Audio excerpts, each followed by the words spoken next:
بسم اللہ الرحمن الرحیم۔ السلام علیکم ناظرین۔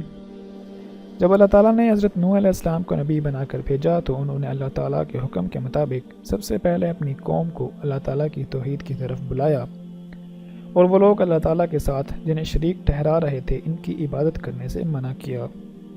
قرآن مجید میں ارشاد ہے، نوح نے کہا، اے میری قوم، بے شک میں تمہیں کھلم کھلا ڈرانے والا ہوں، یہ کہ تم اللہ کی عبادت کرو، اس سے ڈرو اور میری اطاعت کرو، وہ تمہارے گناہ معاف فرما دے گا اور تمہیں ایک مقررہ مدت تک مہلت دے گا۔ بلا شبہ اللہ کا وعدہ جب آ جاتا ہے تو اس میں تاخیر نہیں ہوتی، کاش کہ تم یہ بات سمجھ لیتے۔ سورہ نوح آیات 2 سے 4۔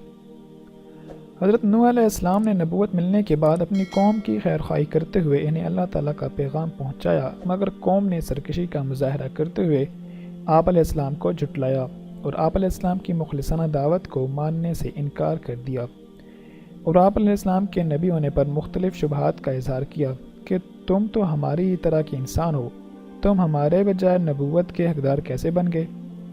قوم کے سرداروں میں سے کسی نے بھی تمہاری پیروی نہیں کی، تمہاری پیروی صرف معاشرے کے غریب، کم عقل اور بیوقوف لوگوں نے کی ہے، تمہارے پیروکاروں میں کوئی بھی ایسی خوبی نظر نہیں آتی جو ہم میں نہ ہو، پھر تم نبی کیسے بن گئے؟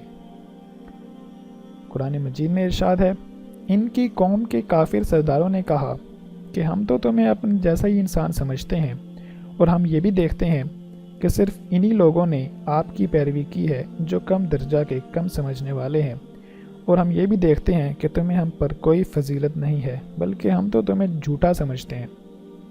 سورہ ہود آیت 27۔ حضرت نوح علیہ السلام کے بارے میں قوم کے شبہات ان کی جہالت اور کم عقلی کا واضح ثبوت تھے۔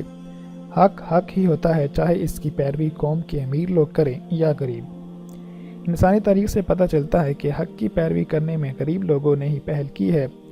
قوم کے انتہائی سخت رویے کے باوجود بھی حضرت نوح علیہ السلام نے بڑے حوصلے اور صبر کے ساتھ اپنی قوم کو سمجھانے کی کوشش کی اور ان کے شبہات کا ازالہ کرتے ہوئے کہا کہ اللہ تعالیٰ نے مجھے نبی ہونے کی واضح دلیل عطا کی ہے، اور میرا تمہارے جیسا انسان ہونا نبوت ملنے میں رکاوٹ نہیں۔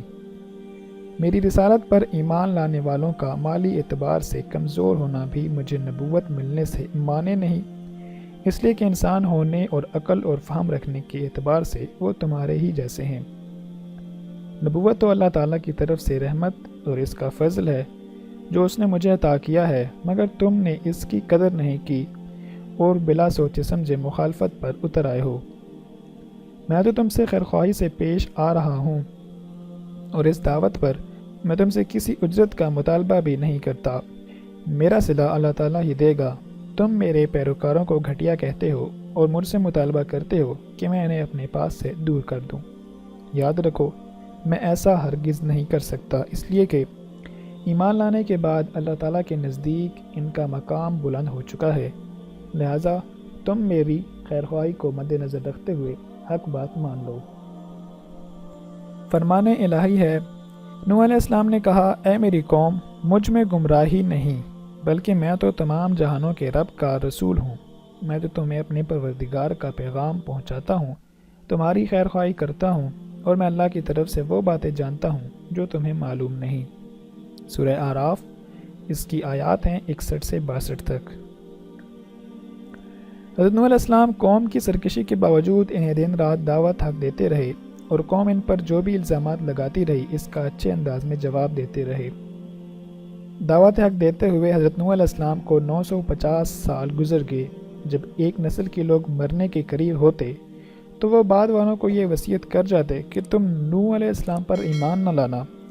آخر کار ان کی طبیعت ہی ایسی بن گئی کہ جسے ایمان اور حق قبول کرنے کی کوئی صورت گوارا نہیں تھی۔ انہوں نے بجائے دعوت حق کو قبول کرنے کے آپ علیہ السلام کو مختلف انداز میں دھمکیاں دینا شروع کر دی، اور ساتھ ہی یہ بھی کہنے لگے کہ جس عذاب سے آپ ہمیں ڈراتے آئے ہو وہ لے آؤ۔ فرمان الہی ہے، قوم نوح نے کہا، اے نوح، اگر تم باز نہ آئے تو یقیناً تمہیں سنسار کر دیا جائے گا۔ سورہ شعراء آیت نمبر 116۔